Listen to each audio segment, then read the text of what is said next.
the fuck up. Simon says, get the fuck up. Throw your hands in the sky. Should you train to muscle failure on assistance movements in a conjugate program? Well, let's define assistant movements first.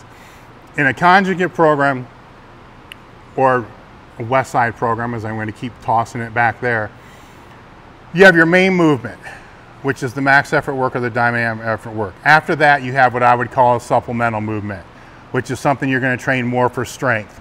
That's going to fall in the 3 to 5 rep range typically, and it's going to be something that builds the max effort exercise, or it has dynamic correspondence to help build the max effort exercise. That supplemental movement should never be trained to failure. If it happens, it happens. You know, if the max effort thing, if you fail, you fail. I mean, shit happens, but it shouldn't be an every week thing. Accessory exercises are what happens after that. That's where you're dealing with, you know, building up smaller body parts like the shoulders. So you may be doing side raises, one arm overhead presses, tricep extensions, stuff like that. Should they be trained to failure? I believe so. All the time, no, but most of the time, yeah. And keep in mind, we're dealing with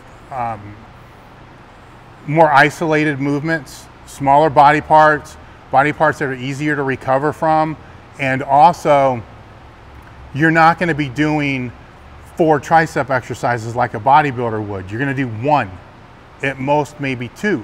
So your body will be able to adapt and recover from 2 sets to failure on dumbbell tricep extensions.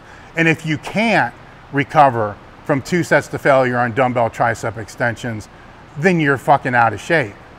It's that easy.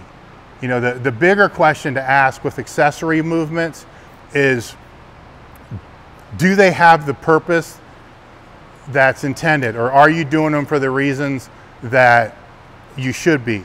In other words, are they going to have correspondence to move up the chain? So are they going to help the supplemental exercise? Because the supplemental exercise should help the main movement should help the squat, bench, and deadlift. So is it going to move up the chain, or are you just doing something to do something? Because if you're just doing it to do it and you can't justify why you're doing it, then don't fucking do it.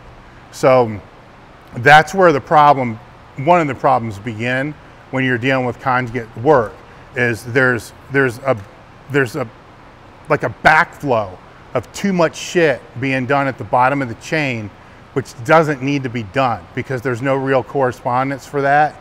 So you got to think up the chain. So will your accessory exercises help make your supplemental exercises stronger? Will the supplemental exercises help make the main exercises stronger? And will they help make the squat, bench, and deadlift stronger? That's for powerlifting. You know, if we're talking sport training, it's a different conversation.